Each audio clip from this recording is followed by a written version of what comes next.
certo? Oi, gente, quem fala é Aurora Monroe. E sim, eu sou a Tempestade, pode não parecer, tô diferente, mas o que importa é que vim ajudar o pessoal da 2M3 porque eles fizeram essa singela homenagem para mim. Um pouco mais gorda, talvez. Enfim, professores, por favor, né, não façam eu em copo d'água, ou seja, Tempestade, entendeu? Antes que perguntem, o meu cabelo é natural. Agora eu vou falar da visão da Tempestade. Com a piscada, a Tempestade pode ver o mundo físico como energia, incluindo o sistema nervoso humano, o que permite que se torne uma ameaça maior ainda, visto que ela pode identificar os pontos mais fracos dos seus oponentes.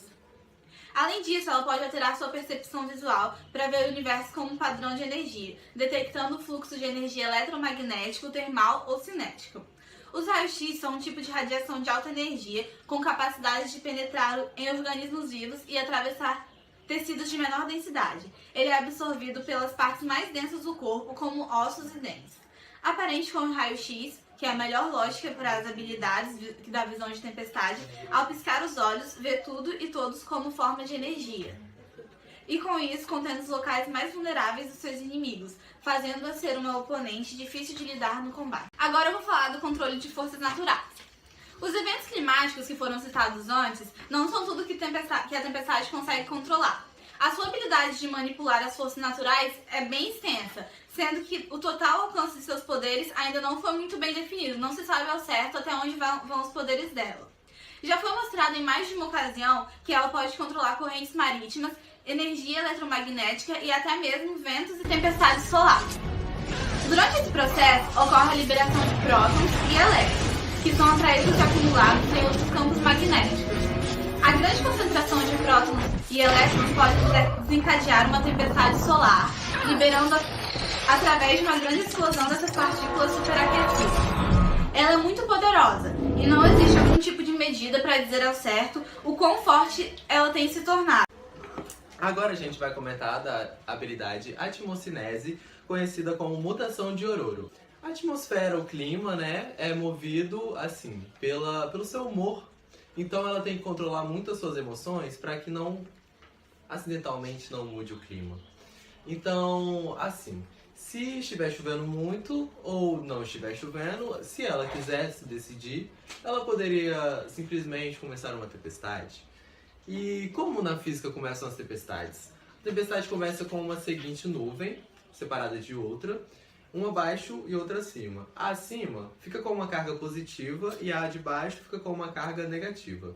Nisso se torna o nosso solo terrestre uma carga positiva, e entre ambos, com descargas elétricas que possibilitam com que a gente ouça os famosos chamados trovões. Controle atmosférico total. Como pudemos ver anteriormente, a tempestade pode facilmente alterar os climas propostos em sua força de vontade. Por exemplo, chuva ácida ou neblina tóxica. Apenas com a conjunção de elementos poluentes da atmosfera, manipulando e condensando-os a partir de sua vontade, a chuva ácida ocorre quando óxidos da atmosfera se juntam com o vapor de água, tornando uma chuva precipitada. Com isso, se tornando ácido, dá o nome chuva ácida.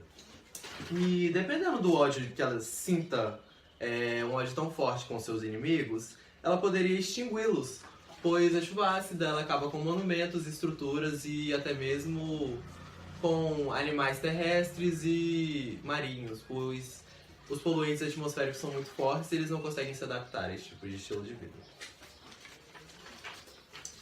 Ela também tem um controle do ar, que o seu controle sobre o ar não se resume apenas em criar rajadas de vento ou furacões. Junto com essa habilidade natural de voo, Tempestade poderia invocar corrente de ar poderosa o bastante para sustentar o seu peso, além de outras pessoas também.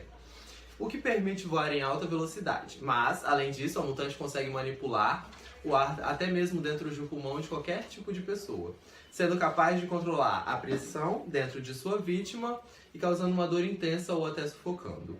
As massas de ar estão em constante deslocamento, sendo assim possível uma virtude em que a pressão se diferencia.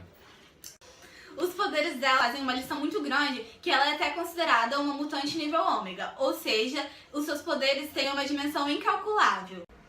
Olá, eu sou o Clark Kent e eu estou aqui para representar como Super-Homem a turma do 2M3 e, como vocês podem ver, eu sou bem famoso.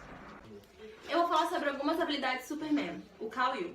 Uma delas, e talvez a mais conhecida, é a capacidade que ele tem de voar. Uma explicação científica para a capacidade de voar do Super-Homem é que a gravidade de Krypton era provavelmente muito maior do que a da Terra, fazendo assim com que um pulo do Superman parecesse um voo, que é aquela famosa cena do homem pulando na Lua. A gravidade da Terra é diferente da gravidade de Marte, então um pulo de um terráqueo parecia um voo na Lua. Uma das habilidades muito conhecidas do Super-Homem é sua supervelocidade. O recorde de velocidade humana é dos astronautas da Apollo 11, que conseguiram atingir 40.000 km/h. Problemas com a supervelocidade. O ar, ele não é vazio, não há vácuo na atmosfera. Ela é composta por 78% de nitrogênio, 21% de oxigênio e 2% de outros gases. E até mesmo partículas de poeira fazem parte da atmosfera. Ao se mover no ar, nós nos esfregamos o nosso corpo nessas moléculas e geramos fricção. É como esfregar uma mão na outra, que gera calor. Imagina se você estivesse correndo a super velocidade. Essas fricções seriam tão violentas que seu corpo pegaria fogo. Super-Homem também possui visão raio-x, o que seria impossível para o mero humano, já que o nosso olho ele é apenas um receptor de luz. Ou seja, para enxergarmos o objeto, tem que ter um raio de luz expandindo ele. Por isso, quando estamos num quarto totalmente escuro, não enxergamos nada, e sim aquilo que nosso cérebro associa à escuridão, que é a cor preta. Embora seja chamada de visão raio-x, esse poder tem pouco a ver com o efeito real dos raios-x. Geralmente, este superpoder é apresentado com capacidade de ver seletivamente através de certos objetos como se fossem invisíveis ou translúcidos. Quando vamos fazer um raio-x, o raio-x só capta ossos e dentes, que são a parte mais densa do nosso corpo.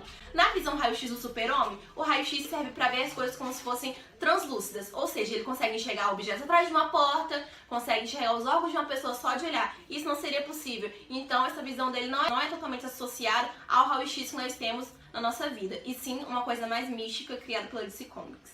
Como muitos sabem, o Superman é imortal. E a imortalidade não é um problema tão relacionado com a física e com a química, e sim com a biologia e a psicologia, já que a imortalidade traz mais problemas do que benefícios.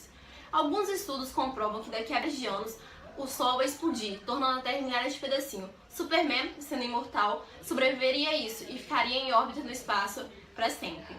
Também traz uma pressão psicológica, pois ele veria todos os seus familiares morrendo, amigos e até pessoas que não são tão íntimas a ele, e ele sobreviveria. Além disso, a imortalidade não te isenta de cicatrizes da vida. Como ele viveria mais tempo, ele teria mais cicatrizes no corpo. E vivendo mais tempo também seria mais propício a sofrer acidentes que poderiam causar danos letais, mas não o matariam.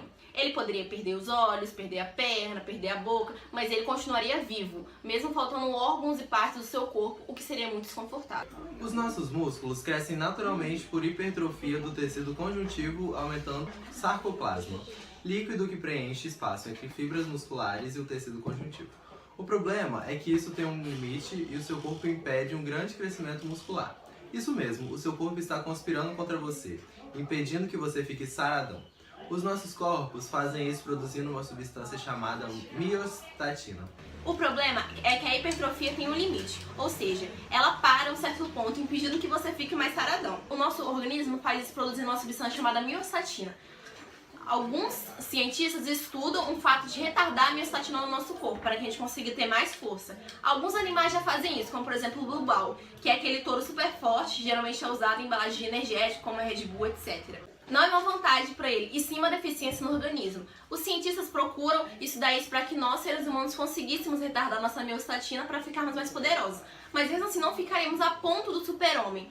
Nós citamos 5 poderes de cada um, mas como todos sabem, vai muito além disso. Por exemplo, o Super-Homem possui metamorfose, telepatia, capacidade de voar no tempo, ventriloquismo, hipnotismo, entre outros.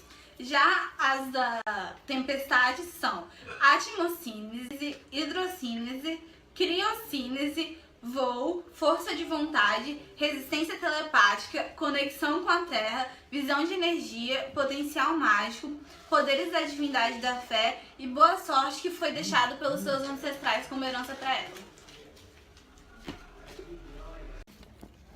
Oi? Tá gravando? Oi, gente, tudo bom? Aqui quem fala é o Grava de novo. O nome verdadeiro da tempestade é Ororomuroe.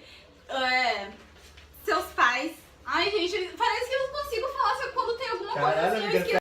Eu vou começar a falar algumas habilidades do Kal-Il, o Superman.